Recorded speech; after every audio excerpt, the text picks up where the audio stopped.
Bonjour à tous les amis, j'espère que vous allez bien, que vous êtes en forme, que vous avez passé un bon week-end. Ma foi ici, ça a été riche, hein. On s'est rendu pour la première fois à Bollaert, je vais vous raconter évidemment ça. On a aussi commenté le petit PSG-OM hier soir, donc ça a été un week-end plein, on a bien voyagé, on a bien bossé, donc pas mal de choses à vous raconter. Puis voilà, en plus c'est le dernier week-end de Ligue 1 avant la trêve internationale, donc l'occasion de se poser, de se reposer un petit peu. Et puis c'est vrai qu'on va attaquer petit à petit le sprint final, hein. Il reste plus que 8 journées à effectuer, donc ça va être riche dans ce championnat qui est toujours aussi divertissant avec plein de choses qui se passent sur le terrain, dans les tribunes, à l'extérieur, tout ça. Je suis très content de vous retrouver parce que bah voilà, c'est vrai que ça faisait un petit moment. La dernière fois c'était le petit débrief LDC mercredi.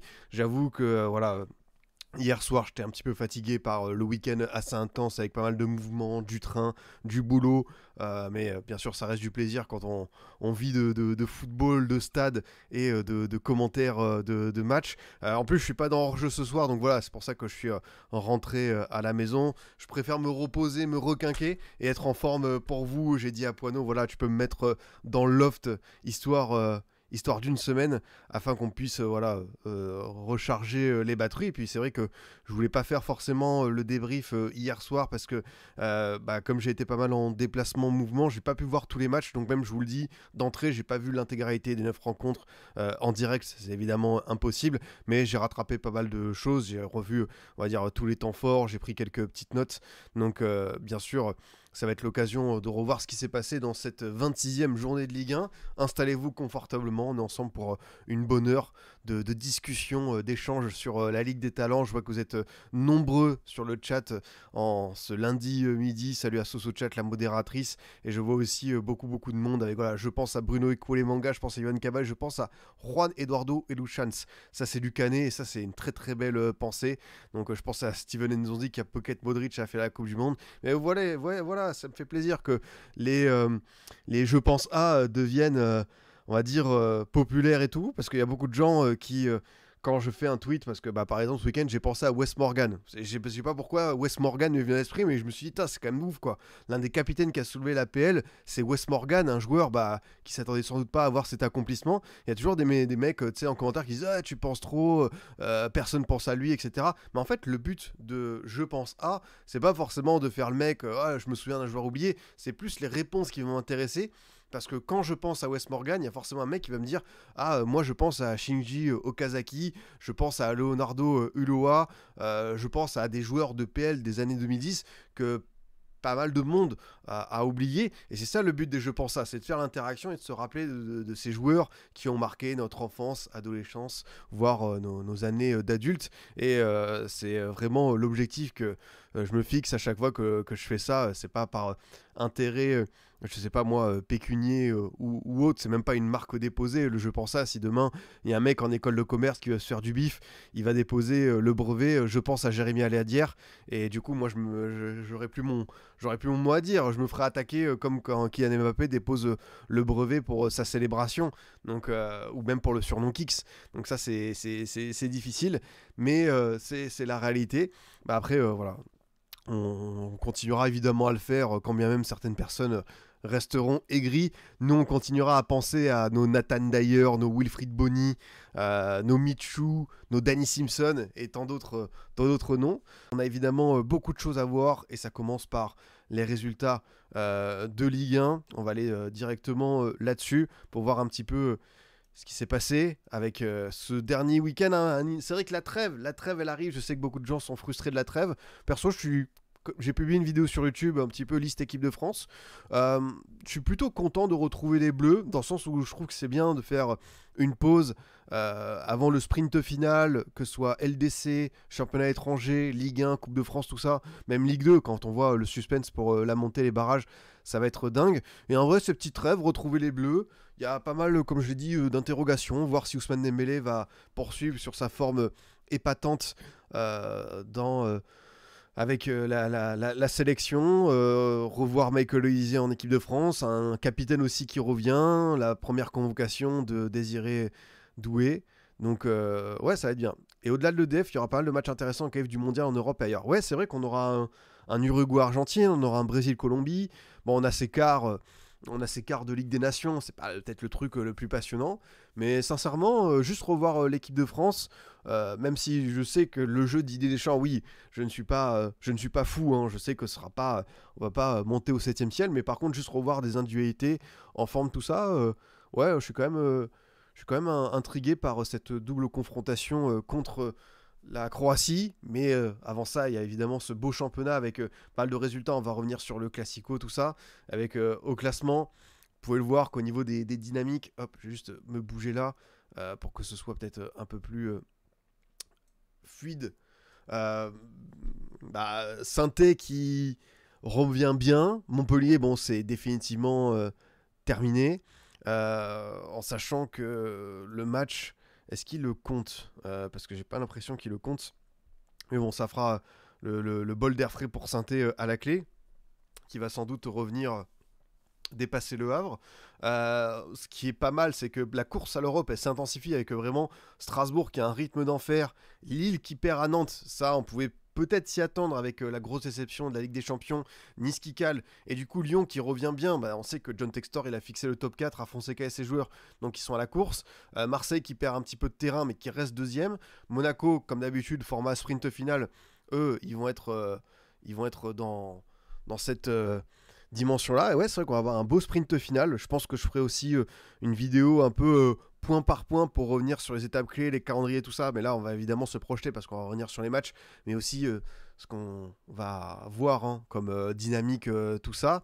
Après, on sait qu'en Ligue 1, le titre il est fini depuis longtemps, que le PSG sous QSI, faut une équipe exceptionnelle ou vraiment voilà, un concours de circonstances, parce qu'il faut surtout une équipe exceptionnelle comme le LOSC 2021, Monaco 2017 pour aller chercher. Et cette année, quoi qu'il arrive, on ne l'avait pas. Après, c'est vrai que l'écart plus 19, on sait de toute façon que ce PSG QSI, enfin ce PSG 2024-2025, il est sincèrement hyper costaud. Il prend les points qu'il faut, il perd pas. Et ouais, je pense qu'ils vont terminer, invincibles. Et ce sera, je trouve, un beau message parce que c'est l'équipe où tu n'as peut-être pas la star de dimension mondiale comme avant avec du Ibra, du Cavani, Di Maria, Neymar, Messi, Mbappé. Mais sincèrement, cette équipe du PSG, elle est épatante. Et même dans un soir comme hier au Parc, dans un Classico contre le deuxième de Ligue 1, elle est, je sais pas quel curseur on va mettre, allez, 50-60%, ça reste un PSG qui est redoutable, qui laisse aucune miette. Et ouais, on va aller dessus, mon cher Featus, sur l'analyse de la rencontre. Après, c'est vrai que ce suspense dans la course à l'Europe, il va être dingue parce que ouais, tu le dis, hein, il y a un Monaco-Lyon avant dernière journée. Il y a aussi un Strasbourg-Lyon dès la semaine prochaine. Enfin, pas de la semaine prochaine, mais dans 15 jours. Donc celui-ci, hyper curieux de voir parce que si Strasbourg gagne, ils repassent devant Lyon, ils peuvent voilà, arriver dans le top 6, ce qui serait assez dingue parce que même si on sait que Strasbourg, il y a beaucoup de qualité, de jeunesse, on s'était dit que courant automne, quand ça perdait pas mal de matchs avec la blessure des mégas, ça allait être compliqué et peut-être qu'ils allaient rentrer dans le rang. Et là en 2025, ouais, c'est meilleure équipe de Ligue 1 quasiment avec le PSG qui a un rythme assez démentiel. Donc cette course à l'Europe, elle va être belle. Pour Lens, Brest, tout ça, ça va être compliqué parce que là, c'est vraiment se terminer 7ème. Et il faut voir, je sais pas si Strasbourg va laisser beaucoup de répit dans cette perspective, dans ces 8 dernières journées. Et puis en bas, c'est vrai que bon, Reims qui prend un point mais qui marque toujours pas, c'est aussi une galère. Nantes qui, je pense, là, s'offre le matelas qu'il faut. Angers aussi, je pense qu'ils vont être bien. Ouais, Reims, Le Havre, Saint-Étienne, je pense que ça va jouer entre ces trois-là. 15e, 16e, 17e. Faites vos jeux. Ça rendrait un calendrier compliqué. Ils vont encore jouer le PSG. Il y a le derby contre l'OL. Ça va être fou. Mais voilà, ils ont des joueurs peut-être que certains n'ont pas, ou au moins ils ont une forme d'espoir, enfin ils s'accrochent, et puis quand le résultat contre Montpellier sera entériné, quoi qu'il arrive, ils sortiront de la 17e place, donc on va voir un petit peu ce que ça peut donner. On y va donc pour le premier match avec ce petit classico, ce que ça a donné. De toute façon, on savait que le PSG allait être sous une forme d'euphorie hein, après la rencontre contre Liverpool. Ça a quand même laissé, je trouve, des traces d'un point de vue on va dire, physique. Parce que voilà, on sentait que le PSG n'était pas capable sur 90 minutes d'imprimer un tempo de dingue, de faire mal à Marseille à chaque instant. Mais c'est là où tu vois que cette équipe, elle a voilà, une forme de, comment dire, de marge, à savoir que même en étant, en reposant quelques joueurs, en ayant du Beraldo, du Zaïre Emery, voilà, Doué qui revient dans le 11, bah, tu restes supérieur à une équipe comme Marseille. En vrai, le match de l'OM, je ne l'ai pas trouvé inintéressant ou ignoble, en sachant que tu avais quand même des absents comme Højbjerg et Benasser. Le choix fort, Greenwood sur le banc, bon, vu son entrée, ça n'a pas eu plus trop d'impact. Mais je trouvais que l'OM a proposé, voilà, a souffert, a pu sortir à quelques instants. Il y a eu des bonnes projections de Bilal Nadir. Rabiot fait un bon match, en plus avec le contexte pesant qu'on connaissait. Gouiri, pareil, il a fait les efforts qu'il faut. Kondogbia, on a vu 2-3 percées. Après, j'ai vu beaucoup de matchs soit s'enflammer, soit être très critique sur le match de Kondogbia. Je suis un petit peu plus mitigé parce que c'est vrai qu'à des moments donnés, il a fait des percées. Bah voilà, on sait que c'est un joueur qui a aussi un gros talent dans ce domaine-là. C'était pas suffisant pour voilà, apporter quelque chose de supplémentaire. Après, c'est un peu dingue, mais l'OM a proposé quelque chose d'intéressant, cohérent, mais sur le temps fort qu'ils ont eu à la fin de la première période, malheureusement, ça fait pas de but. Et quand tu n'arrives pas à concrétiser encore plus contre le PSG, après, tu n'arrives pas à concrétiser, tu es sur 0,3 XG. Donc c'est pas non plus des vagues et des vagues, un assaut où le PSG tirait la langue. Mais c'est vrai que j'ai aimé ces 10-15 minutes où l'OM est bien sorti, à récupérer des ballons hauts. Ils ont marqué le but du 2-1. Et après, voilà, Paris, à tout moment, tu sentais qu'ils pouvaient tuer cette équipe-là et qui pouvait remettre ce coup d'accélérateur nécessaire. Et puis tu vois les entrées de Barcola, de Joao Neves, tout ça. Non, le PSG n'a pas tremblé parce que même quand ils ont pris ce but, ils étaient sereins. Mais c'était bien aussi de les voir peut-être un peu plus, je vais pas dire dans la douleur, mais voilà, concéder le contrôle du ballon à l'équipe adverse, voir Donnarumma mis à contribution, la ligne défensive. Enfin, moi, je trouve que c'est bien que le PSG, qui est aussi épatant, aussi impressionnant en 2025, puisse être en mesure de défendre comme ça, même si voilà, l'OM n'avait pas 150 attaquants en face. Mais voilà, après, tu sais que le plan de jeu, bon, on pouvait s'attendre à un PSG qui contrôle et qui gère comme il faut, mais t'as senti très très vite, et ça l'OM a jamais su le résoudre, et c'est dingue, c'est les fameuses passes dans le dos ou les passes en profondeur, où là, entre Luis Felipe, Luis Enrique ou Cornelius et Dedic, à chaque fois, tu avais des boulevards. Tu pouvais avoir Nuno Mendes qui s'infiltrait là, tu pouvais avoir Hakimi qui allait là, tu avais Dembélé qui était un petit peu partout, Guevara. C'est vrai que le premier but, c'est Fabien Ruiz qui fait cette passe magnifique pour Dembélé qui transperce l'axe. Donc ça pouvait venir côté gauche, côté droit, même d'une manière un peu plus axiale. Et après, bah, c'est vrai que quand tu as des joueurs aussi généreux dans l'apport offensif, que ce soit les latéraux, les attaquants de base, bah, c'est difficile de résister à ça. Et ouais, je sais pas si l'OM peut avoir plus de regrets que ça, mais enfin, je trouve que quand même il y avait un peu de naïveté, et puis ils n'ont pas su résoudre ce problème qui était assez évident, quoi. Parce que ce PSG-là a vraiment bien exploité les failles. Puis voilà, ça a fait Fabien Ruiz qui sert Nuno Mendes sur le but, sur le deuxième but. Puis après, Hakimi, enfin le centre d'Hakimi qui est contré par Lirola contre son camp. Ça a été un peu dans différents cas, mais c'est vrai que la profondeur, l'OM a eu énormément de mal à le régler. Et si on va un peu plus loin, c'est vrai que sur l'ensemble de la saison, l'OM a toujours eu du mal, je trouve, défensivement, à trouver ce rythme serein. Il y a eu une période que j'ai trouvé pas trop mal, c'est en novembre quand ils ont battu Lens, Monaco. C'était un peu mieux, c'est vrai, avec le replacement de Kondogbia en défense centrale. Enfin, je trouvais que c'était un peu plus solide. Après, tu as toujours eu un Geronimo Rulli qui sortait des arrêts, qui sortait des performances XXL. Quand Rulli, un soir où il peut pas tout sortir, bah, comme celui-ci, je te rends compte que c'est encore plus compliqué, quoi. On avait une équipe quasiment bricolée, c'est dommage, et bon, Greenwood il risque de nous faire un passage à la Balotelli finalement, des stats, des bons débuts, mais un comportement qui fait que s'il s'en va rapidement, on risque de pas le regretter tant que ça. Ouais, je pense que Greenwood, si tu l'as acheté quoi, 25-30 millions, si tu as une offre même montant, le joueur t'a permis de te qualifier, bon, j'espère, en Ligue des Champions, mais voilà, si tu as une offre équivalente, moi je pense que vu ce qu'il montre comme investissement et vu On peut reprocher pas mal de choses à Roberto De Zerbi sur finalement la proposition footballistique qui n'est pas celle qu'on attendait, parce que c'est vrai qu'à l'été dernier, quand on disait De Zerbi arrive en Ligue 1, c'est vrai qu'on s'attendait à un style de jeu, à des relances très propres, du Brighton, du Shakhtar, du Sassuolo, vraiment du football un peu romantique. Et finalement, il y a eu des séquences, mais sur la continuité, on est loin de peut-être ce que nous a offert un Bielsa ou un Tudor en termes de pressing, d'émotion footballistique. Après, je rappelle, enfin, il a récupéré quand même une équipe qui avait terminé 8ème, beaucoup de mercato, beaucoup de changements.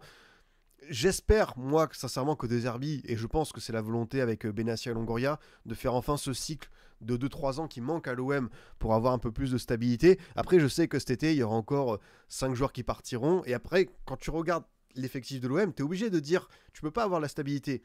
Là, il y a des joueurs qui n'ont pas le niveau requis pour une équipe qui l'an prochain va enchaîner LDC, enfin Coupe d'Europe, j'espère pour eux LDC, Coupe d'Europe et championnat. Parce que là, ce qui est bien pour l'OM, on le rappelle, c'est qu'ils ont une saison sans Coupe d'Europe. Tous les autres poursuivants ont eu des matchs le mardi, le mercredi, le jeudi dans les jambes, ça use. Et l'OM, sans cette dose supplémentaire de match, en a bénéficié. Ils sont deuxième aujourd'hui, à une journée de la fin. Je pense qu'ils seront en LDC. Par contre, l'an prochain, c'est vrai qu'au niveau de la gestion du banc, du turnover, pour moi, tu devras avoir un banc bien plus étoffé et des joueurs capables de répondre dans ce type de match de Ligue 1, même si on sait que le PSG, c'est un truc un peu supérieur. Enfin, c'est des rencontres à part désormais. Rongier, c'est de plus en plus compliqué à l'OM, je trouve. Je sais pas. Par exemple, Rongier, tu vois, moi, je le garde. Moi, Rongier, je le garde. C'est pas parce qu'hier c'était difficile. Rongier, il a joué en défense centrale, au milieu de terrain, pour remplacer un Benasser qui pourrait avoir des petits pépins physiques. Je pense que ça peut le faire. Je pense que l'OM peut finir 5ème en roue libre. Après, c'est possible, hein, parce que mathématiquement, c'est le cas. Mais ça voudrait dire que t'as Monaco, Nice et Lyon qui te passent devant, en sachant que il va y avoir des matchs entre ces équipes-là. L'OM. Est-ce que l'OM a un calendrier redoutable? Tu vas à Reims. Bon, après, en fait, le problème de l'OM, c'est que typiquement, ils ont perdu contre Lens qui en avait paumé 4 de suite. À Reims, là, ce serait fou parce que Reims n'a pas gagné depuis novembre. Mais tu sais que tu peux pas exclure cette possibilité-là. Mais tu vois, tu fais Reims-Toulouse. Déjà, normalement, Montpellier, Brest. En vrai, moi, je trouve que l'OM, là, s'ils font 5ème, c'est qu'il y a vraiment eu. C'est que ça a déconné. En vrai, je pense que la trêve pour l'OM, des fois, les trêves, ça te coupe dans ton élan et ça arrive au pire moment. Mais peut-être que cette trêve-là, c'est comme celle d'Auxerre, tu vois. Auxerre, dans l'autre sens, tu vois, ils avaient perdu 3-1 et ça allait pas. Ce match-là, ça a été vraiment le pire du pire sous De Zerbi. Il y avait des déclarations fortes. Ils étaient partis, stage commando et tout. 15 jours de pause, on fait redescendre la pression, on recharge les batteries, on repart au combat. Je pense que l'OM, même si là il y a pas mal d'internationaux qui vont quitter le club, pourrait en bénéficier. Et tu reviens, 15 jours, tu changes un petit peu d'état d'esprit parce que c'est vrai que tu fais 3 défaites sur les 4 derniers matchs avec des prestations fâcheuses. Mais en vrai, non, je pense que l'OM sera dans les 4. Franchement, j'ai du mal à voir une telle défaillance, quoi. Donc, en plus, il faut comparer, tu sais, les calendriers, tout ça. Et là, tu vas rentrer dans des calculs, pas d'apothicaire, mais tu vas un petit peu te projeter. Cet OM-là, aura peut-être manqué de fil conducteur tout au long de la saison, mais je les vois quand même faire le job pour ces 8 derniers matchs, quoi. Et ensuite, côté PSG, si on parle un petit peu des prestations individuelles, c'est vrai que les deux latéraux, énormes. Alors, Nuno Mendes, malheureusement, il est responsable d'un but directement avec peut-être un peu trop de suffisance, mais sinon, son match, c'est vrai qu'hier, quand on commentait DataZone avec Braque, on se disait que Nuno Mendes était le joueur qui, dans le dernier tiers marseillais, touchait le plus de ballons. C'est un peu dingue parce que tu te dis que Nuno Mendes ou Luis Enrique, il y a presque une idée reçue comme quoi il ne doit pas dépasser une médiane. Et je pense que Luis Enrique reste un coach extrêmement intelligent et capable de s'adapter. Il a bien vu qu'entre Luis Enrique et Luis Felipe Ramos, il y avait des espaces à exploiter. Guevara peut le faire, mais on sait que la capacité de Nuno à se projeter, c'est aussi un atout majeur. Et il l'a fait et ça les a bien aidés. Dembélé, encore une fois, une action, un but. L'action qu'il faut avec la manière de temporiser, de ne pas tomber dans la précipitation contre Rouli, Fabien Ruiz qui est très très bon. C'est vrai que Fabien Ruiz c'est peut-être le joueur quand on regarde l'ensemble des joueurs de ce collectif parisien, de l'équipe titulaire, c'était celui où tu as le plus de doutes pour la saison prochaine, celui qui pourrait ne pas garder sa place. Mais c'est vrai que la montée en puissance du PSG, peut-être que lui au départ, il n'a pas pris tout à fait le train en marche, mais là depuis, il est vraiment... ouais, il est très très bon. Ouais. Dans son rôle d'équilibre, on revoit Fabien Ruiz qui en plus est décisif, qui est un petit peu dans son rôle, on va dire, à l'espagnol, où il a comme en sélection une capacité à faire des différences et à se montrer enfin entreprenant. Ce qu'on reprochait en fait au Fabien Ruiz du PSG, c'est que bien sûr que celui de l'Euro, c'est différent, t'as d'autres joueurs et tout, mais c'était quand même c'est un cadre Fabien Ruiz, quand tu vois son âge, quand tu vois son vécu à Naples, au Betis, et le fait qu'il soit arrivé au PSG il y a déjà quelques temps, mais on voulait le voir grandir. Et on a eu beaucoup de mal à voir un joueur capable de faire de la différence et de se distinguer, pas juste être un joueur de collectif. Je pense que Fabien Ruiz, on a tous compris, très bon élément pour l'équilibre, mais quand tu es au PSG, t'as pas besoin d'un mec qui fait juste le lien entre l'attaque et la défense, tu as besoin d'autre chose. Et là, Fabien Ruiz, en ce moment, il est en train de nous offrir, quoi. Donc il est vraiment déterminant, et bah, tu vois l'action sur la passe décisive pour Ousmane Dembélé, tu vois la projection pour servir Nuno Mendes, tu vois le travail tout au long. Ouais, Fabien Ruiz MVP, je suis bien d'accord avec vous. Du coup, le PSG, en sachant que tu as Aston Villa, du coup ça va faire ça va à Saint-Étienne après la trêve, la demi contre Dunkerque, Angers, Nantes au milieu d'Aston Villa, Le Havre, Nice, Strasbourg. Oh, il va être pas mal ce Strasbourg PSG. En vrai, de toute façon, entre nous, les matchs où l'invincibilité, elle peut tomber. Nice, si Nice défensivement fait le match parfait, mais ça s'annonce quand même délicat. À savoir qu'il y aura peut-être une demi-finale de Ligue des Champions au milieu. Pareil pour Strasbourg, match vraiment piège. Et je pense que s'il y a un match parmi les 8 en Ligue 1 où je vais dire attention, la série peut tomber, c'est celui-ci. Sinon, ouais, parce que tu vois, même quand. Parce qu'en vrai, à partir de. T'as 19 points d'avance. Donc si tu gagnes Saint-Étienne et Angers, début avril, t'es champion. Tu peux avoir une forme de décompression, t'as plus rien à aller chercher. Nantes, tout ça. Mais là, t'as quand même un truc qui est inouï dans l'histoire du PSG, c'est d'être invaincu, invincible. Donc je pense qu'ils sont en capacité de le faire. Et c'est ça qui est hyper positif pour le groupe de Luis Enrique. C'est voilà, la volonté d'avoir encore plus faim, que ce soit Ligue 1, Coupe de France, Ligue des Champions. On sait que la Ligue des Champions, c'est l'instant de vérité. On va juger, jauger le PSG sur cette compétition. Mais par contre, je vois un PSG qui a la dalle en Ligue 1, qui a des records à aller chercher, qui est sur une des meilleures moyennes de points, meilleure moyenne de buts depuis 15 ans. Donc à voir ce que ça peut donner. Salut Mato Isso, j'espère que tu vas bien. Ruiz, 48 matchs sans défaite en Ligue 1, c'est un record. Ah ouais, tu vois, c'est quand même une très très belle, série. Donc voilà pour ce classico qui malheureusement, on sait qu'aujourd'hui c'est difficile de tenir la comparaison pour l'OM qui va devoir se reprendre. Qu'est-ce qu'on va voir? Bah oui, je vais aller sur ce petit Lens-Rennes. Alors, pas le plus grand match de l'histoire du football français, mais c'était ma première à Bollaert. Écoutez, j'ai fait beaucoup de stades, on va dire, dans ma jeune carrière, mon parcours, qui soit de supporter ou mon parcours voilà, de journaliste. Et j'ai adoré Saint-Étienne, j'ai adoré Strasbourg, très très belle ambiance. J'ai beaucoup aimé le Vélodrome aussi, le parc quand il faut, grosse soirée européenne, c'est top. Nantes, quand ils veulent, c'est très très bien. Mais c'est vrai que Bollaert, c'était un petit peu le dernier monument, dernier grand stade qui me manquait en France. Et voilà, je remercie encore une fois la Ligue 1 qui m'a offert des petites places. C'est l'occasion pour moi de m'y rendre là-bas. Et c'est vrai que je suis déjà allé à Lille pour faire voilà, les JO, des compétitions, aller voir des matchs à Pierre-Mauroy. Mais c'est vrai que Lens, c'est le nord, mais c'est une autre partie parce que tu arrives, tu as les terrils, tu as les reliquats de tout ce qui est le domaine minier, tu as les corons, ces fameuses maisons, tu as de la brique, tu as quelque chose d'assez... voilà, t'arrives, tu sens que t'es quelque part, quoi. Et puis, le stade en lui-même, top, hein. Franchement, comme je vous le dis, je pense que quand il y a des grosses soirées européennes, comme l'an dernier contre Arsenal, tout ça, ça va être exceptionnel comme ambiance. Là, l'ambiance était vraiment bonne. Voilà, Lens qui a une bonne dynamique, enfin, bonne dynamique. Ils ont gagné contre l'OM, ils se remettent bien. Et voilà, c'est vrai que tu arrives, tu sais que tu vas avoir la Lensoise, les Corons de Pierre Bachelet, tu as le speaker qui met une bonne ambiance. Et ouais, franchement, j'ai vraiment, vraiment apprécié ce passage dans le Pas-de-Calais et le fait de découvrir Bollard. Et ouais, j'ai vraiment bien envie d'y revenir pour peut-être un événement autre qu'une 26e journée de Ligue 1 contre Rennes.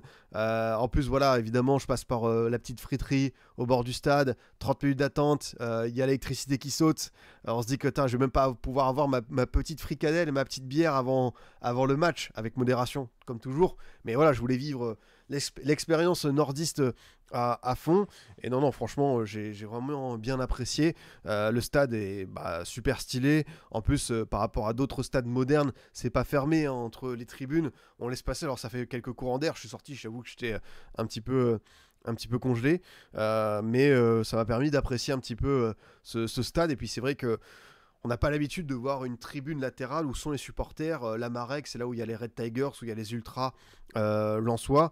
Et ouais, j'ai trouvé ça assez inédit, inouï. Et je me suis dit que c'était une spécificité du Nord, comme à Valenciennes, et qui était plutôt une très bonne idée. Ah, désolé pour les monuments, j'ai pas fait le Groupama Stadium. Non, j'ai jamais fait de stade à Lyon.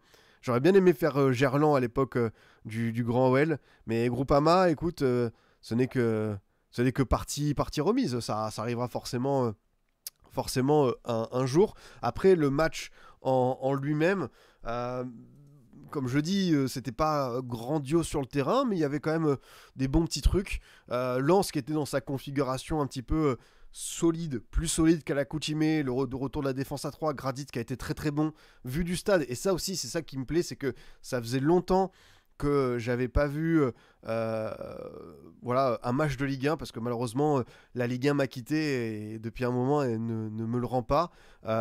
Donc voilà, ça faisait. C'est vrai qu'un joueur comme Neil El Anaoui, je ne l'avais vu qu'à la télé et vu du stade, c'est encore plus impressionnant parce qu'il a vraiment, je sais pas comment l'expliquer, il a une sorte d'aisance et de sang-froid et des percées. Et je me dis quoi que le leadership, il se mesure aussi à ce que tu vois à l'œil de manière concrète. Et Nel Nanaoui fait partie de ces joueurs-là. Et voilà, Lens a marqué n'a pas eu beaucoup d'opportunités, mais a marqué sur Wesley Saïd une bonne séquence sur corner. Il y en avait déjà eu une première où il avait alerté Samba. Bon, pauvre Samba, il s'en est pris pas mal, hein, les insultes, les sifflets, les banderoles, tout ce que vous voulez. Donc le match, il est pas forcément évident pour lui. Après, j'avoue que j'étais assez déçu de Rennes parce que Rennes, depuis l'arrivée d'Habib Bey, moi je me disais, ok, maintenant l'objectif pour Bey, c'est les résultats sur les premières semaines, à savoir que tu dois aller chercher le maintien, tu dois te rassurer. Du coup, tu bats Strasbourg qui n'était pas encore sur sa superbe lancée, tu gagnes contre Saint-Etienne, Montpellier, Reims, mais tu perds contre Lille et le PSG en étant voilà, soit assez inférieur, soit pas au rendez-vous. Et je m'étais dit, en fait, ce match de Lens, très clairement, contre une équipe de Lens qui a perdu beaucoup d'éléments au mercato hivernal, comme tu dis, Kutsenov et Danso, tout ça, c'est pas forcément évident. Et je me disais, c'est quand même le match idéal, tu vois, parce que c'est bon, le mercato hivernal est passé. Au bout d'un mois et demi, tu peux quand même peut-être avoir quelques signes de maturité, de progrès. Et j'avoue qu'au niveau du jeu, ça n'a pas fait grand chose. Lens était plus entreprenant, je trouvais, en première période, a marqué logiquement au retour des vestiaires. Et puis quand Lens a décidé de fermer la boutique, Rennes, oui, je sais qu'il y a eu 2-3 voilà, comment ça s'appelle, situation arbitrale, faute potentielle sur Assignon, tout ça. Oui, ça peut. Enfin, j'avoue que j'ai pas revu tous les angles des vidéos, tout ça. Ça peut se siffler. C'est difficile hein, pour Rennes. Mais si on va au-delà des décisions arbitrales, si on analyse le contenu, j'ai été très déçu de la proposition. Je trouvais que c'était assez neutre. L'apport des pistons, justement, Assignon-Truffert était ouais, vraiment pauvre. Kader Meïté, ça a l'air d'être Mohamed Kader Meïté, j'en entends beaucoup de bien et je pense qu'il va faire une belle carrière. Mais je sais pas, je trouve qu'il manquait peut-être d'un Ludovic Blas, d'un joueur vraiment capable de faire cette liaison attaque-milieu, peut-être d'un Altamari. Je trouvais que c'était un peu déconnecté et que même Rennes, en faisant rentrer plusieurs joueurs, n'a pas su trouver la faille. Après, pareil, hein, c'était deux joueurs que je voulais observer du stade, Diawy Cissé et Jérémy Jacquet. Et même si c'est pas leur meilleure prestation depuis cet hiver, tu sens quand même le petit truc en plus. Et même si Diawy Cissé, à un moment donné, il a eu une manière de dribbler et d'éliminer un vis-à-vis, je me suis dit, ah ouais, là, il y a quand même du talent chez ce garçon. Mais oui, j'avais annoncé que peut-être ce Rennes-là ferait une Pierre Sage OL et irait pourquoi pas chercher une première partie de tableau et pourquoi pas mieux. Voilà, c'est les menottes, c'est les menottes, c'est le moment de dire que on s'est. Après, j'avais dit conditionnel, imaginez, voilà, c'était pas je vous le dis, mais on voit en fait que Rennes est une équipe encore malade, quoi. Enfin, pas malade comme elle l'était en décembre lors de la fin de l'ère Sampaoli, mais on sent que pour que Rennes redevienne une équipe qui lutte pour l'Europe, va falloir faire encore du tri cet été, et puis voilà, c'est la saison prochaine qui va être déterminante pour repartir. Là, le maintien est acquis, je pense qu'Avi Bey, sur les 8 dernières journées, il doit préparer son groupe pour la saison pro, parce que là, ouais, c'est vrai qu'il y a 14 points de retard sur Strasbourg. Ouais, non, là, ils sont trop loin, donc ça va être tendu, ouais. Le Rennes de Bay manque de continuité dans le jeu, ouais, c'est exactement ça. On a même ressenti sur Nel et Nanawic sans toute la dimension qu'il a prise du stade. Ah ouais, non, mais j'aime énormément ce que propose ce jeune joueur.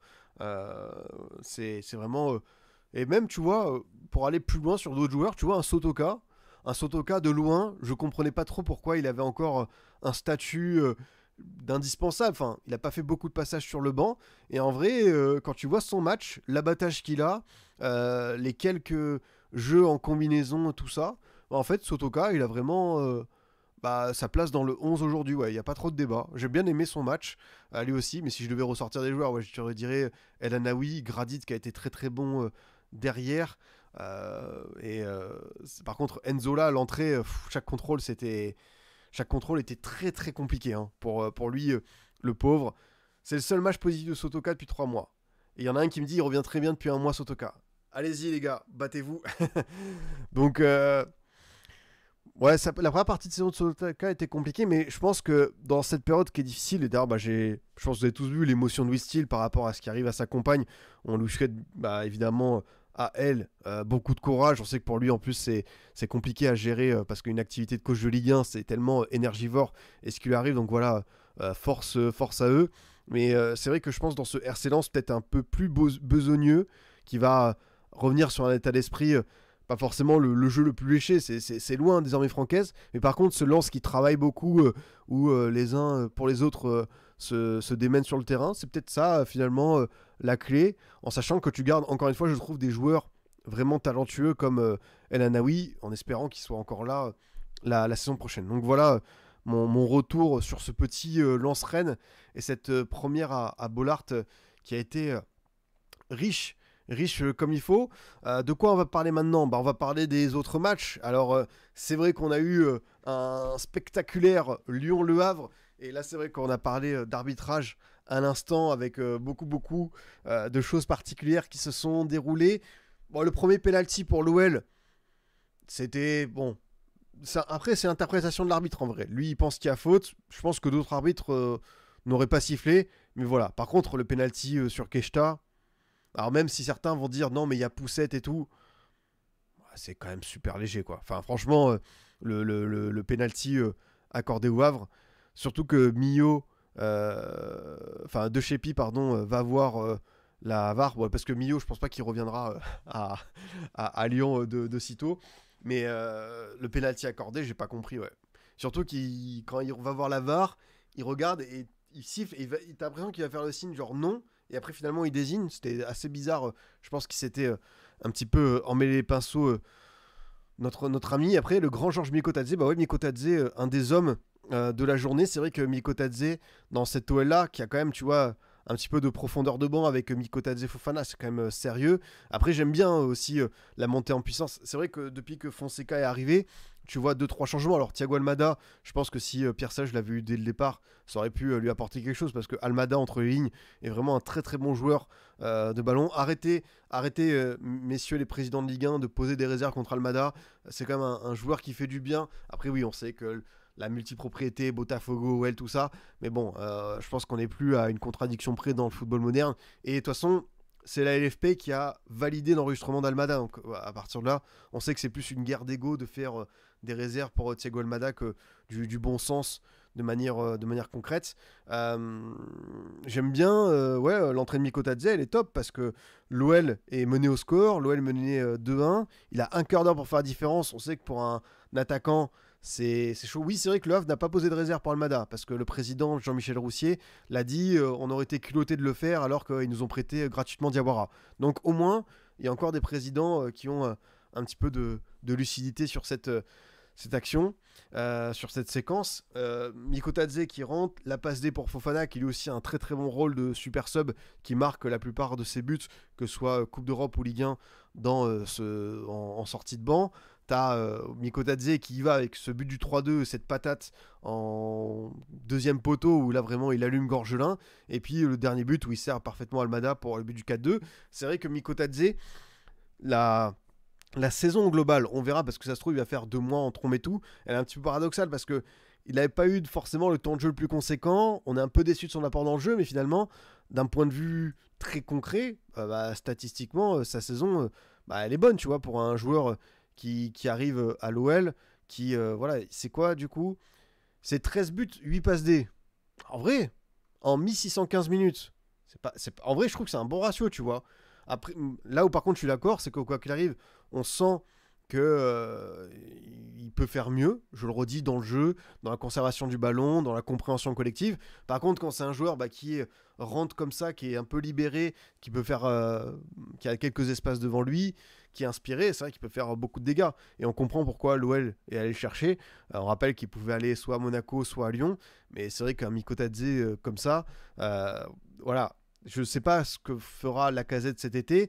Je peux comprendre que Lacazette, voilà, il y a un statut de capitaine, de cadre historique, un ancien du vestiaire.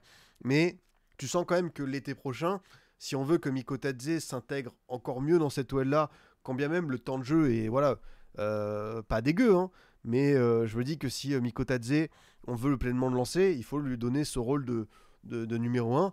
Après, c'est ce que je dis, c'est que d'un point de vue stat, c'est top, mais dans le jeu, je vois un joueur qui peut faire largement mieux, comme il était capable à Metz. Après, on sait qu'entre le jeu, la pression à Metz et ce qu'on va demander à l'OL, c'est pas du tout la même chose. Mais voilà, il a suffisamment de bons joueurs de ballon à côté de lui pour réussir ce défi, quoi. Ça, j'en suis convaincu. Et après, l'OL a quand même eu une mi-temps un peu bizarre la première, hein, parce qu'il y a eu ce truc d'arbitrage. Mais voilà, sur le but du 2-1, on voit la perte de balle de Matic. Compliqué peut-être Tolisso, même si le double pivot Matic-Tessman a l'air d'être un peu, on va pas dire rétrograde, mais pas forcément quelque chose. Parce que c'est 2 joueurs où tu te demandes, est-ce que c'est pas un petit peu ralentir l'équipe? Mais finalement, je trouve que ça équilibre mieux. Et après, entre Tolisso, Cherki, Almada, je sais pas, mais j'aime beaucoup la capacité de Tolisso à se projeter, à être un joueur un petit peu de rupture entre le 10, le 9,5, le 8 avancé. Il peut avoir, en plus avec son activité défensive, le contre-pressing, il est toujours aussi intéressant. Mais tu vois un Almada qui quand même continue de prendre la pleine mesure de son transfert à l'OL.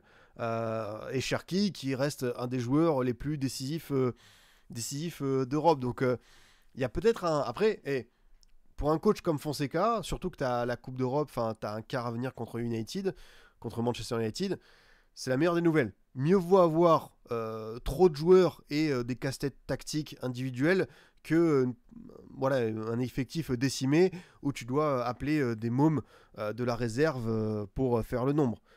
D'un avis extérieur, j'ai besoin de savoir ce que vous pensez de Tessman et non-lyonnais SVP. En vrai, pour le prix du joueur et le recrutement à Venise en 2e division italienne, même s'il est monté avec cette équipe, pour un joueur de rotation, je pense qu'il peut faire le taf. titulaire en Ligue 1, c'est encore trop tôt. En fait, je trouve que des fois, il a des lacunes encore évidentes pour l'élite, pour un championnat de première division. Mais en même temps, je vois certains gestes où je trouve techniquement, il est capable de faire un très bon rôle de sentinelle, quoi. Donc, à voir, ce que ça donne. Mais c'est vrai que l'OL, bah écoutez, c'était un match à fort enjeu parce que devant, ça avait un petit peu calé tout ça. Et surtout, l'OL passe devant Lille. Et oui, ça, c'est quand même une information majeure, c'est que le LOSC cale bien. Il faudra voir un petit peu les derniers calendriers. Et je crois que en fait, l'OL avec United, ça va être dense parce que tu vas à Strasbourg, tu reçois le LOSC et tu vas à Auxerre entre les deux matchs. On sait qu'Auxerre, c'est toujours relou d'aller là-bas. En vrai, le calendrier de l'OL, il est. Avec le petit Monaco, t'as le derby où Saint-Étienne jouera sa peau. Si Rennes, Lens et Angers ont plus rien à jouer, et voilà, 3 journées sur 4, tu vas être tranquille. Mais peut-être qu'au milieu, t'auras une demi de Coupe d'Europe. C'est.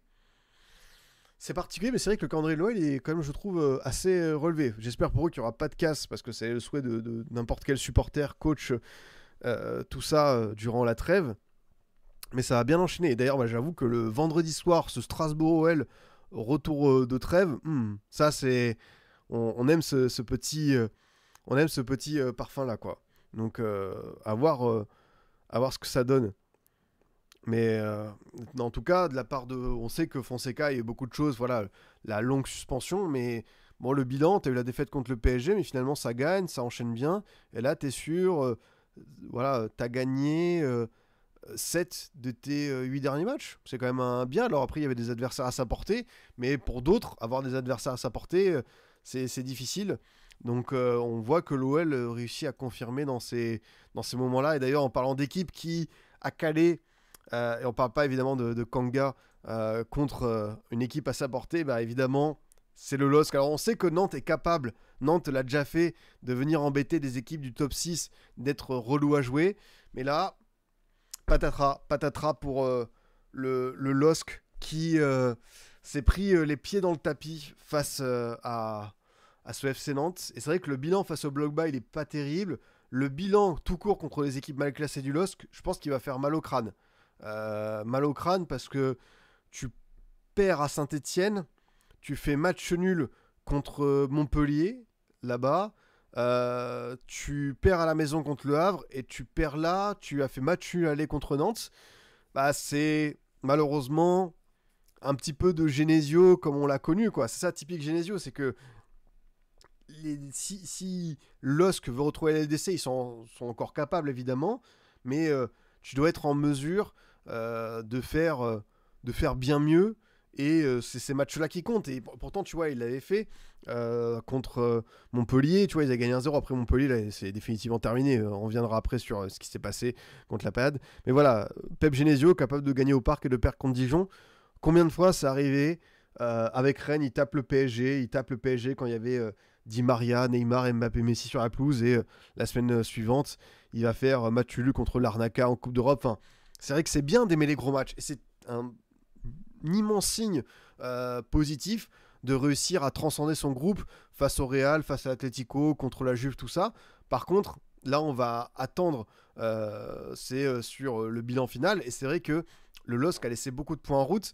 Après, là, sur la physionomie du match, Nantes touche 3 fois les montants. De mémoire, t'as Leroux, t'as Sceaux, t'as Sorba Thomas, donc t'as en plus un petit peu de chance. T'as ce carton rouge de Castelletto qui est sanctionné en tant que dernier défenseur, mais t'avais peut-être Seydou Sow qui revenait, du coup c'est un peu bizarre comme rouge direct. Finalement, t'en profites pas. Derrière, Nantes réussit à marquer à 10 contre 11.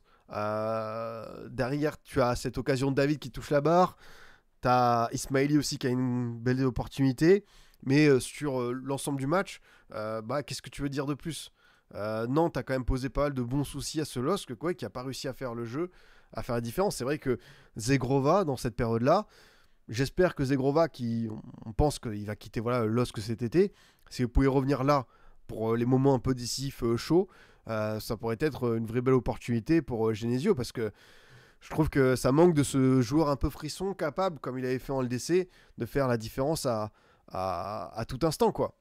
Et ouais, Mandy Meunier, le duo fait tellement mal, mais c'est le problème aussi de ne pas avoir peut-être un vrai latéral droit depuis la blessure de notre ami Thiago Santos, même si Bakker peut jouer là. Mais tu vois, l'alternance Mandy-Meunier, après Meunier est un latéral droit de métier, mais en termes de niveau, pour moi, le recrutement... En vrai, l'idée, elle pouvait être bonne. Élément d'expérience, qui a déjà joué en Ligue 1, tout ça, un international avec du vécu. Mais Meunier, je le trouvais déjà pas terrible à Paris. À Dortmund, bon voilà. J'ai pas suivi ce qu'il a fait en Turquie à Trabzonspor, mais globalement, Meunier, moi, ça m'a jamais transcendé. Et ouais, ce recrutement, ça pouvait être une bonne idée, mais je sais pas, je suis pas convaincu.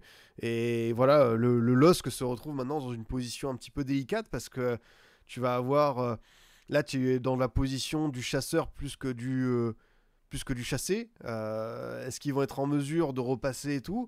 On va voir un petit peu le calendrier de Lille parce que c'est vrai que maintenant, bon, t'as plus la LDC, donc c'est dommage parce que c'est vrai qu'ils avaient eu ce quart de gala contre le Barça. Ça aurait pu récompenser un petit peu la belle évolution du projet parce que faut pas tout jeter. C'est pas parce que Lille cale contre des promus, tout ça, qu'on va pas. On doit quand même valoriser leur saison, le fait d'avoir fini top 8, d'être une équipe qui a été compétitive aussi en Ligue 1. Et là, là maintenant, ça va être l'instant de vérité parce que revenir en LDC, c'est l'objectif. T'as quand même le derby du Nord qui est toujours un match à part contre Lens. Ouais, si, j'ai hâte de le commenter. Ça va être sympa, un petit derby du Nord. Ensuite, t'as le déplacement à Lyon qui va être voilà, assez périlleux. Tu vas à Toulouse où en fait, tous les matchs pour cette équipe peuvent être un petit peu galères. Maintenant, tu sais que contre des blocs bas, ils ont du mal. Mais en même temps, voilà, la trêve, elle arrive aussi, je l'ai dit pour l'OM, en termes de dynamique. Le LOSC aussi pour couper, tourner la séquence LDC, parce que je pense que ce match de Nantes, tu avais beaucoup de joueurs qui avaient la déception Ligue des Champions, qui étaient encore dans les esprits. C'est dur en même temps, parce que Dortmund à l'aller, tu fais le job, tu fais un bon match, tu gères, et dans l'autre sens, tu marques ce but assez tôt grâce à David et cette bourde de Kobel, mais il te manque voilà, 80 minutes où tu es un petit peu à la rue, tu concèdes beaucoup d'occasions, tu te rebelles pas, et tu vois ton rêve de quart de finale s'envoler. Le match à Nantes, je pense qu'il y a beaucoup de joueurs qui étaient encore un petit peu traumatisés. Mais voilà, il y a cette trêve, il y a 15 jours, on se sépare, et hop, on revient au combat. Et c'est vrai que le combat, il s'annonce intense, parce que Lens, Lyon, Marseille, tu vas à Brest, tu vas à Toulouse. Non, ça va pas être évident. Ça va pas être évident pour les Lillois. Mais voilà, ils ont quand même de la ressource. Faudra voir. C'est vrai que là, on va avoir une course à l'Europe qui va être démentielle. J'avais fait une analyse sur les saisons des clubs français avant et après leur élimination en Coupe d'Europe. 2 tiers perdent des points, l'impact psychologique est trop fort, la fraîcheur physique ne compense pas. Pour plus de précision, leur moyenne de points est plus basse après élimination. Ah, c'est sûr, je pense que t'as à la fois une forme de décompression, puis en même temps, c'est des fois dur d'enchaîner sur tout et tableau. Il y a des joueurs qui peut-être physiquement ne sont pas prêts, tout ça. À voir. Il y a un monde hyper rationnel cet été. Non, mais on sait que l'été du LOSC, il va être très intriguant parce que tu vas avoir du mouvement. On sait que Angel Gomez va partir, que Zegro va partir, David va partir sans doute, Chevalier va avoir des grosses approches.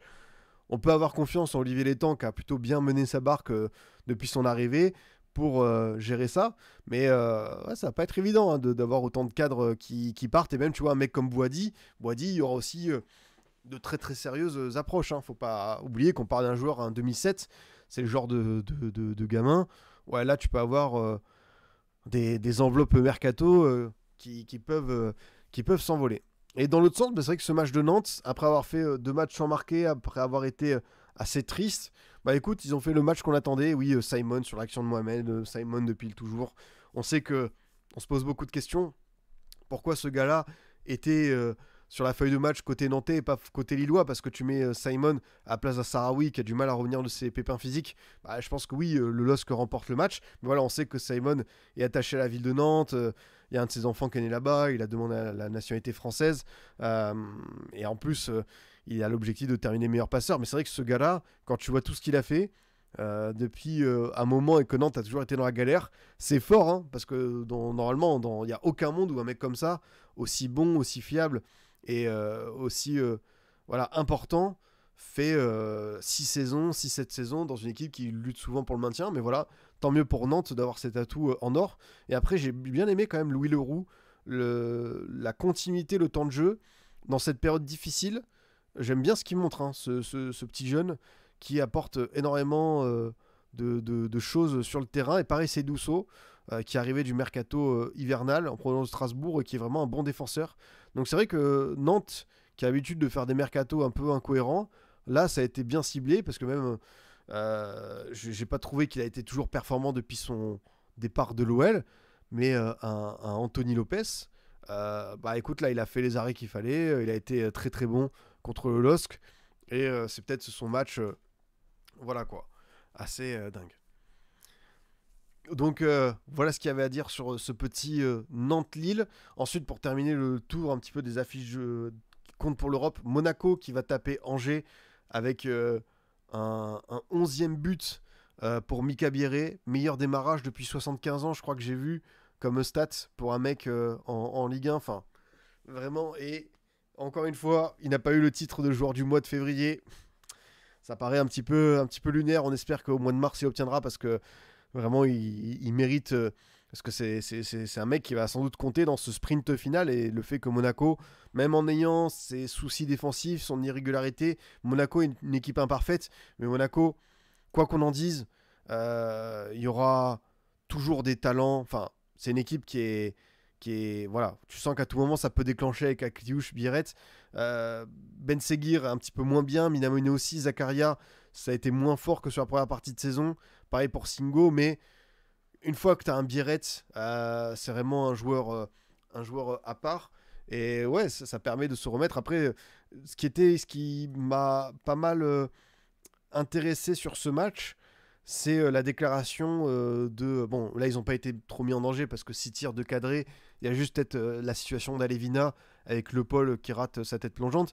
C'est la déclaration d'avant-match d'Adi Hutter qui dit « Bah oui, je remets Philippe Cohn, mais les gardiens, j'en suis pas satisfait. » Alors c'est bien qu'à Monaco, on se rende compte qu'il y a un souci de gardien, mais peut-être que c'est un peu tard, parce que quand même, la saison, elle est bien avancée, on est mi-mars, il y a eu des échéances en Ligue des Champions, tout ça.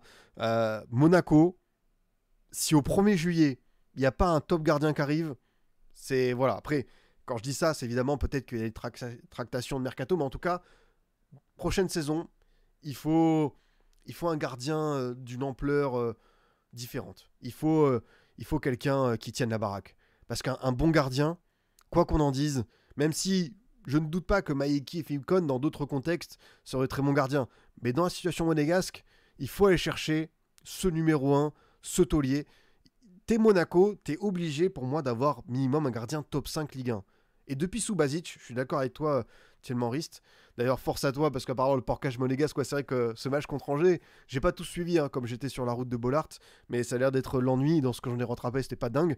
Mais il faut un gardien d'envergure. Et bien justement, je sais pas qui. Alors, est-ce qu'aller chercher Yvan Diouf, qui est quand même très très bon, mais tu passes de Reims à Monaco, c'est toujours la même question, parce que l'idée sur le papier, elle peut paraître bonne, mais elle peut s'avérer aussi galère. Est-ce qu'il faut aller chercher une pointure internationale? Je ne sais pas, mais pour moi, si Monaco veut progresser, veut devenir une équipe qui perd un peu moins de plumes en route, il faut aller prendre ce gardien, ce top 5. Parce que c'est vrai que depuis Subasic, ils n'ont pas eu ce nom qui te permet d'avancer, quoi. Et on se rend compte, c'est vrai que d'autres équipes qui ont des gardiens, tu vois, un Lucas Perry, Boulka qui fait le taf à Nice, même si c'est pas, je trouve, sa meilleure saison. Rouli, regardez Rouli. Rouli, Marseille, je l'ai dit, défensivement. Alors évidemment, Monaco fait peut-être un peu plus d'erreurs encore que l'OM, mais Marseille, je trouve que c'est pas une des meilleures défenses de Ligue 1. Par contre, Rouli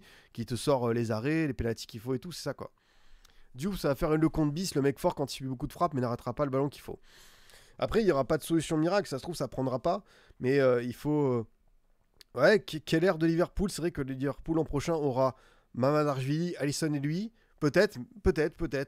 Pourquoi pas. Là, comme ça, j'avoue que un gros gardien qui pourrait arriver à Monaco. Après, ce qui est bien, c'est que Monaco, financièrement, t'es capable de faire ce coup-là. Après, c'est peut-être une dinguerie ce que je veux dire, mais un Marco Bizot. Alors, Bizot, il a quel âge Bizot, il est... Ah, il a 34 ans. C'est peut-être un peu tard, mais tu vois, un Bizot, en vrai, Gardien international, Pays-Bas, qui est très très bon à Brest. Ah, tu la trouves pas bonne la saison? Après, Yann Sommer, pourquoi pas? En vrai, ça peut être des solutions, mais ça reste aussi des gardiens un petit peu. Mais après, Sommer Monaco, tu vois, ça va 36 ans. Je sais pas, je sais pas. Fais voir juste, par exemple, tac tac, transfert. Si je veux voir, par exemple, les gardiens en fin de contrat. Est-ce qu'il y a un gardien là comme ça? Je lui fais signer son contrat d'envergure à Monaco. Georgi Petrovic. Ah, Petrovic, ça sera compliqué, quoi. Ah, Walter Benitez qui pourrait faire son retour en Ligue 1. En vrai, Derrea à la Fiorentina, c'est pas si mal cette saison de ce que j'ai vu. Et ce serait. En Ligue 1, je pense qu'il ferait le job. Après, bon, ça c'est très très gros salaire, quoi. Même si je pense qu'il prend peut-être moins qu'à. Même beaucoup moins qu'à une époque à United, où c'était au-delà des 10 millions. Et si on va voir sur 1 an et demi de contrat, peut-être un peu plus de flexibilité. Bah, Petrovic, si Monaco, enfin si Chelsea compte pas sur lui et dit on continue avec Robert Sanchez et Jorgensen et que Petrovic, il faut l'acheter. Je sais pas si Strasbourg, voilà, il pourrait avoir des passerelles, des tours de passe-passe, mais c'est clair qu'un Petrovic, ça pourrait être, ouais, vu sa montée en puissance, ça pourrait être une bonne idée, quoi. Alors est-ce que j'ai l'impression que Transfermarkt est capricieux et nous laisse pas aller voir les fins de contrat en 2026, mais oui, pour Monaco, il y aura ce besoin imminent de le faire. Bon, bah, il est trop, malheureusement, capricieux. On va revenir sur nos petits résultats de Ligue 1. Dernier match à voir, parce que dans cette course pour l'Europe, il y a Nice qui cale encore. Nice, c'est vrai qu'ils avaient l'opportunité de bien se rattraper après la défaite contre l'OL. Et finalement, bah, un match où ils ont fini par marquer le but de Guessant sur corner, la bonne déviation qu'il faut. Et un match où peut-être si tu le rejoues 10 fois, Donovan Léon ne fait pas les parades qu'il faut.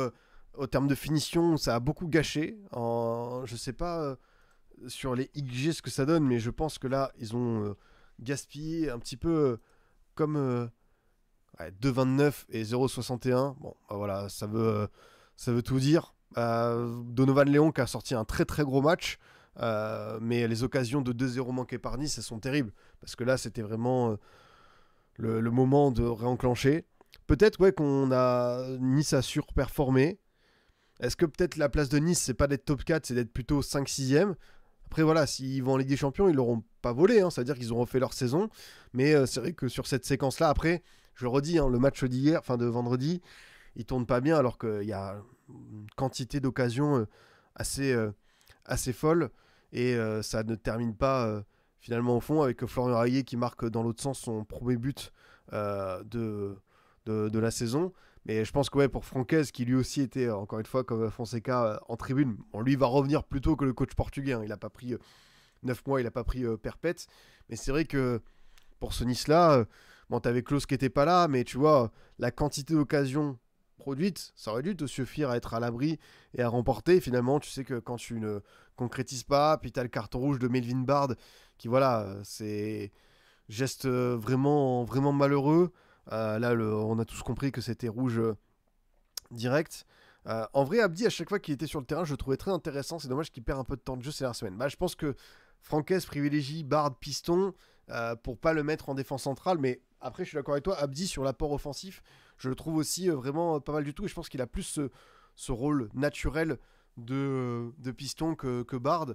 Et voilà, j'espère que le revoir un petit peu à l'œuvre. Mais c'est dommage. Et en plus, Guessant fait un très bon match. Hein. Guessant fait encore, c'est vrai que je redis chaque semaine, mais Guessant, il n'y a pas beaucoup de matchs cette saison où il a été 4 sur 10, 5 sur 10. À chaque fois, il nous a proposé quelque chose. Et le match de vendredi, il marque, il fait des différences balle au pied, il centre bien. bon dribbleur. Ouais, vraiment, il a tout. Et certains m'ont dit, ouais, je pense que Guessant en Bundesliga, il s'éclaterait. Alors, bien sûr, je suis d'accord avec vous. Par contre, en plus, je vois que ça parle de Brentford pour Flecken, le gardien. Pourquoi pas à Monaco? C'est vrai que ça pourrait être une bonne idée, Flecken, sur le rocher. Mais si Brentford, par exemple, perdait Mbomo pour une belle somme, moi, je suis Brentford, je suis dirigeant de Brentford, je mets le prix qu'il faut. En fait, j'ai peur que Guessant, pour de la Ligue 1, parce que oui, Guessant à Lille, Guessant à l'OM, tout ça, c'est une bonne idée. C'est quoi qu'arrive, c'est évidemment un truc, une opportunité à saisir. Mais je pense que Guessant, au niveau du prix demandé par un dirigeant niçois, ça va être trop cher. Franchement, je pense que ça va être inatteignable. Et même pour la Bundesliga, j'ai peur que ce soit trop. Et je me dis que ce joueur en PL pourrait avoir quand même son mot à dire. Mais tu vois, Brentford pour remplacer Mbomo, je pense que ça peut être pas mal du tout. Et d'ailleurs, en parlant d'argent et de Nice, bah, je pense que vous avez vu les déclarations de Radcliffe, propriétaire d'Ineos, qui lâche bah, qu'en gros son équipe ne l'emballe pas assez. Bon, bah, c'est bien de la part d'un actionnaire de lâcher ce genre de déclaration. Après, on a bien vu qu'il se désintéressait de Nice, et c'est la saison où ils sont pas très actifs que finalement Nice fait voilà, top 4 Ligue 1. Donc peut-être que ça montre un certain désengagement, mais au-delà de la portée financière, ouais, ce genre de propos, il est vraiment, vraiment malheureux, et ça donne pas envie d'aller au stade, ça donne pas envie de croire au projet, quoi. Mais heureusement que, je le répète, il y a des personnes de compétence au sein du club, Francaise, Fabrice Boquet, Jean-Pierre River qui est là depuis très très longtemps, ce fameux Jean-Pierre qui nous fait quelques petites entourloupes avec les tutos pour poser des réserves sur Almada, mais ça reste aussi un dirigeant quand même de qualité. J'ai parlé d'Europe, et maintenant quand on parle d'Europe, les gars, il faut qu'on aille sur évidemment Strasbourg. Ce Strasbourg-Toulouse, avec Strasbourg qui est mené au score rapidement par Franck Magri. Pas mal, hein, côté toulousain, Magri qui marque son quatrième but en 4 matchs. Après avoir eu une traversée du désert, lui, il a vraiment retrouvé beaucoup de très très belles sensations. Et puis bah, Strasbourg, sans faire son meilleur match de la saison, de la période récente, bah, qui va chercher un nouveau succès. Et que dire sur le nombre de bons joueurs à Strasbourg, on ne cesse de se répéter, mais là quand on voit ce 11, en sachant qu'on a un certain Dylan Bakwa qui n'est pas là, ça pouvait encore être une équipe bien plus complète, mais regardez juste la construction des actions, que ce soit le premier but de Le Maréchal sur la tête et le centre de Diego Moreira. J'ai adoré aussi la construction du but d'André Santos, parce que le but d'André Santos, il est fantastique dans la manière de conclure avec cette frappe qui va sous la barre. Enfin, vraiment magistrale réalisation. Mais avant, il y a vraiment un très très beau jeu de transition, quasiment une touche, où Strasbourg réussit à se mettre sur les très très bons rails et faire la différence face à un Toulouse qui était dépassé. Et c'est vrai qu'on a souvent loué cette jeunesse, ce talent, ce pressing, cette capacité à être très énergique, mais pas toujours tenir 90 minutes. Et là, je trouve que Strasbourg sait faire les efforts quand il faut, est une équipe qui a grandi. Et ouais, j'ai envie de voir comment est-ce qu'ils peuvent évoluer la saison prochaine en Europe, parce que bah, moi, je pense qu'ils vont y être, à moins de déconner. On va aller voir un petit peu le calendrier, ce que ça peut donné pour les Strasbourgeois, mais même l'utilisation d'un Barco au milieu de terrain, un Barco qui est formé latéral à gauche, se dire que non, notre latéral c'est Diego Moreira, on va pas te mettre en concurrence, mais quand il n'y a pas Habib Diarra ou que le Maréchal est plus haut, on va te mettre au milieu de terrain, et un joueur qui t'offre un volume de jeu bah, juste épatant. Ouais, ce Strasbourg, c'est vraiment l'équipe laboratoire en Ligue 1. Alors on sait que c'est particulier parce que c'est Bluco, c'est la multipropriété. Il y a des joueurs qui appartiennent à Chelsea.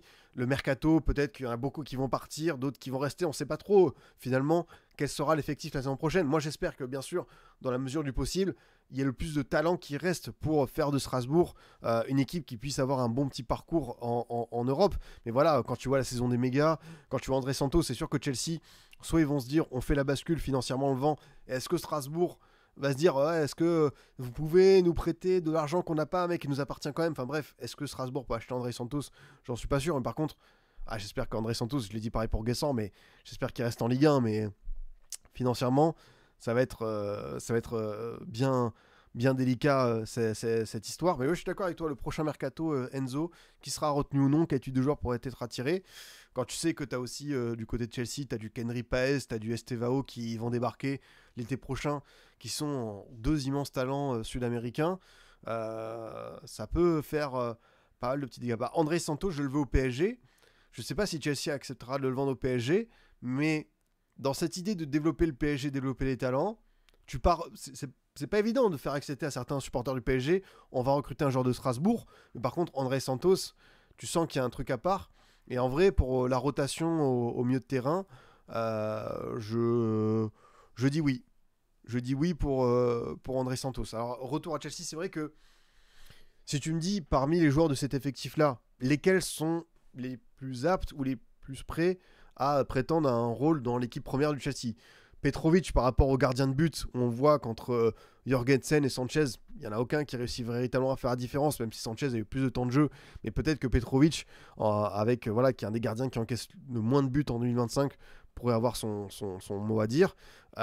Et André Santos. Après, André Santos, on sait qu'il y a la concurrence au milieu de terrain, même si tu as toujours des blessés, mais Caicedo, t'as Enzo Fernandez, t'as Romeo Lavia, t'as des fois Dewsbury Hall, mais c'est vrai que André Santos, je pense qu'il aurait son mot à dire quand même dans un effectif de Chelsea. On part de loin parce que pour beaucoup, différence Farmers League, la Ligue 1 face à APL, c'est pas sérieux. Mais moi, si j'avais dit, ouais, même Emega, je pense qu'il est pas prêt. Emega, je pense qu'il est prêt pour un club, on va dire peut-être, tu vois, par exemple, un Brentford, ça, c'est bien. Moi, j'envoie toute la Ligue 1 à Brentford. Mais titulaire de l'attaque de Chelsea, quand tu sais ce que ça implique comme pression et tout. Après, Emega, il y a un plafond de verre où je ne le vois pas trop limite. Je pense que justement, le plafond de verre, il peut l'exploser et il peut aller très très haut, ce garçon, quoi. Diego Moura, s'il a la confiance, tu vois, Diego Moura, en fait, il y a des joueurs de système et dans ce Strasbourg-là, je pense qu'il y a des éléments qui peuvent s'en sortir à l'extérieur comme André Santos, Petrovic, tout ça. Par contre, Diego Moura, je pense que c'est le contexte et le système où il est sublimé à Strasbourg. Et du coup, je pense que ce serait une erreur de le laisser partir ou quoi. Je pense que si dans sa carrière, il est très jeune, encore Diego Moura, il faut qu'il reste à Strasbourg, il faut qu'il fasse pas mal de temps. Barco, je le vois bien à Brighton. C'est vrai que Brighton est souvent inspiré pour recruter ce genre de talent. On se doute que leurs scouts l'ont mis sur un petit calepin. Après, pour l'histoire, évidemment, pour ceux qui n'ont pas la ref, mais Barco est déjà passé par Brighton. Mais oui, je suis d'accord avec vous sur la manière dont Strasbourg nous enchante. Et ouais, je suis le premier à avoir eu des doutes sur le trop-plein de jeunesse. Et finalement, cette jeunesse a été un atout parce que vous voyez les vidéos qui tournent régulièrement sur la vie de groupe à Strasbourg, les références, le fait que ce soit de jeunes adultes qui passent leur temps à se chambrer, à bien vivre. Et c'est vrai que cette osmose de vestiaire, elle se ressent sur le terrain, sur les célébrations, tout ça. Et c'est vraiment une satisfaction pour Rosseignor. Et même Rosseignor, chapeau à lui, parce que coach que je ne connaissais pas, qui débarque de Championship, qui parle pas français. Mais on savait que le côté anglophone était un critère pour beaucoup dans ses coachs. Mais Rosseignor, il n'est pas venu juste pour être un traducteur. C'est aussi un coach qui a des vraies idées. Il les a développées. Il n'a pas renié ses principes quand le navire a tangué. Et là, désormais, c'est en train de lui offrir peut-être une qualification en Coupe d'Europe. Donc, chapeau à cette équipe. Et fais voir juste par curiosité le petit calendrier de Strasbourg jusqu'à la fin. Strasbourg qui... T'as Strasbourg... Strasbourg qui va affronter 3 de ses concurrents. Lyon, Nice et Monaco. Donc ça va être pas mal. Et qui va recevoir le PSG pour peut-être le match où ça peut tomber. Et après, tu as quand même des matchs où tu vas faire l'arbitre du maintien. Reims, Saint-Étienne, Le Havre. Peut-être qu'il n'y aura que le match d'Angers qui sera tranquille. Mais, ok. À voir ce que ça donne. À voir ce que ça donne. Sincèrement, ça peut être assez costaud. Mais on a vu que voilà, Strasbourg avait été capable de battre Lille, de battre des adversaires à sa portée et à quoi qu'il arrive très très bien grandi. Donc ils ont un jeu en fait, ce qui est bien, c'est pour faire mal à la fois des blocs bas, des équipes contre Angers, c'est pas du tout tranquille cette saison, ils nous mettent mal. Non, mais quand je disais tranquille, c'est dans le fait qu'Angers aura peut-être plus rien à jouer. Après oui, si tu regardes l'ensemble des affiches, t'as du maintien, t'as du haut de tableau et Angers aura peut-être plus rien à jouer. Mais c'est vrai que t'as eu le match nul en championnat puis la défaite en Coupe de France. Mais voilà, peut-être qu'Angers sera Après, quand on sait que quand tu joues l'esprit libéré, mais bon, on va pas non plus faire danger le Bayern de, de la Ligue 1. Donc ouais, petit calendrier sympa pour Strasbourg. Ah, je crois qu'il y a maintenant un match qu'il faut qu'on évoque. C'est bien sûr ce match qui n'est pas allé à son terme, ce Saint-Étienne-Montpellier.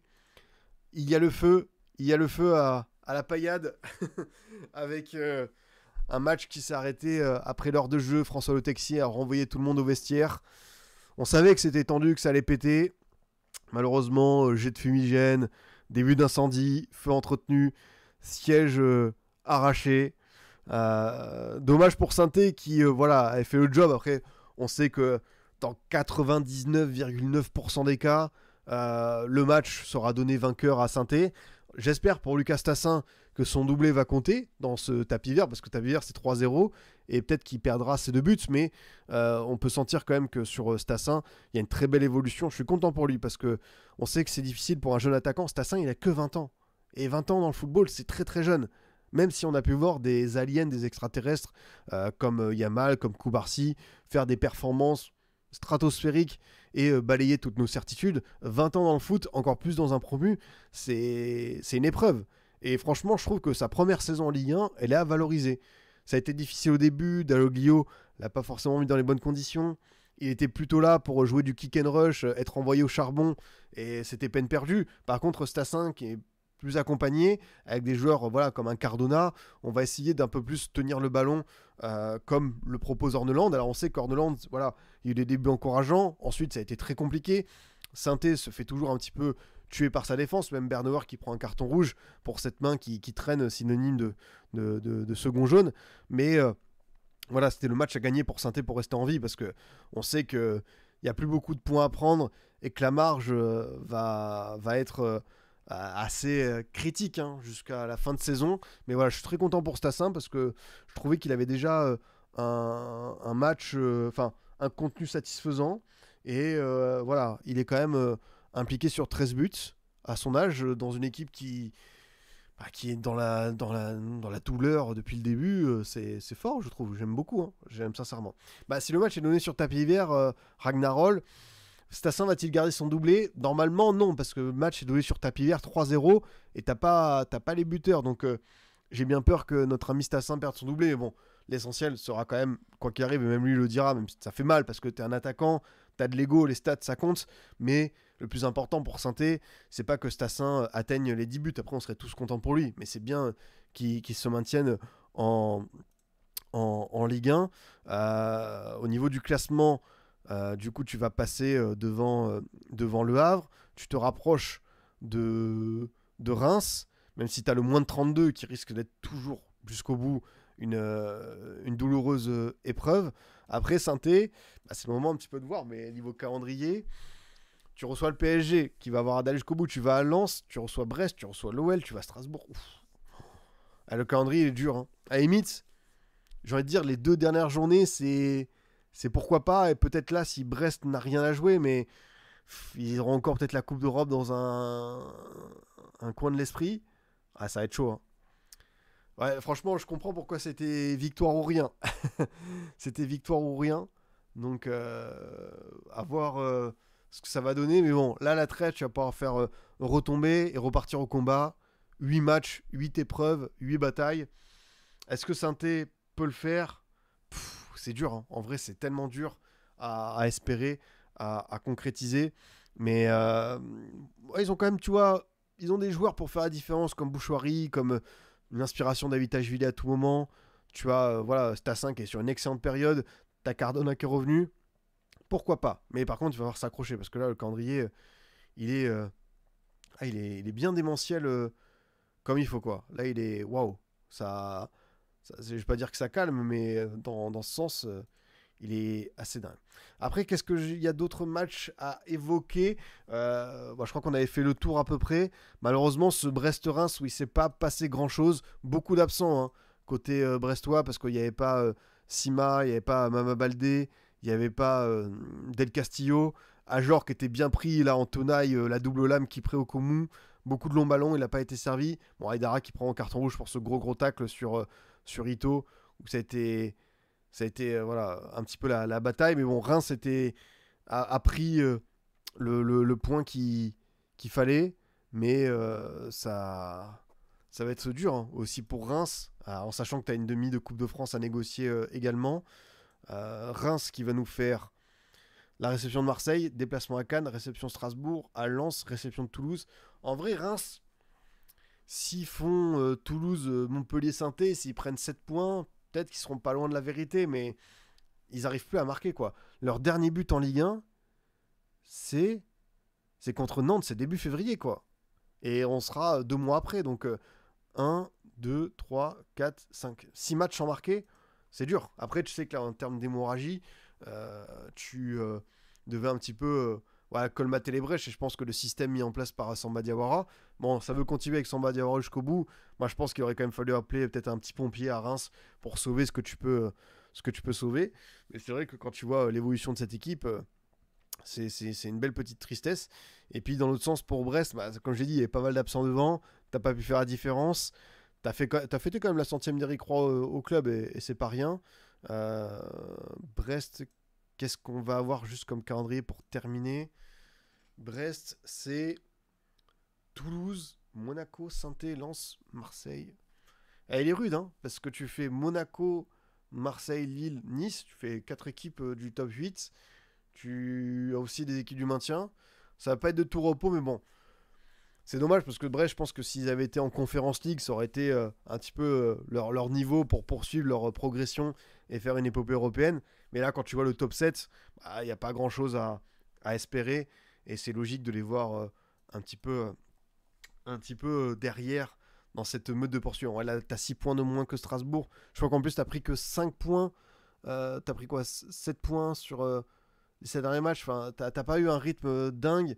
Et c'était là où il fallait prendre les points qu'il faut pour peut-être pour espérer cette Coupe d'Europe. Les amis, on va terminer tranquillement avec la bonne vieille équipe type, comme toujours, le 11 des joueurs marquants sur la journée, avec j'imagine beaucoup de performances qui vous ont marqué. Bon, ça n'a pas compté pour le pauvre, mais évidemment je mets Stassin pour son doublé parce que voilà, ça lui permet d'apporter. Je mets aussi Fabien Ruiz qui a été excellent avec le PSG. Je vais mettre Gradit qui m'a beaucoup plu avec cette équipe de Lens. Je vais mettre aussi Hakimi qui a été très très bon. Mikotadze, Mikotadze en fait il fait qu'un quart d'heure. Il est très bon, mais est-ce qu'on met un mec qui a fait un quart d'heure? Je sais pas.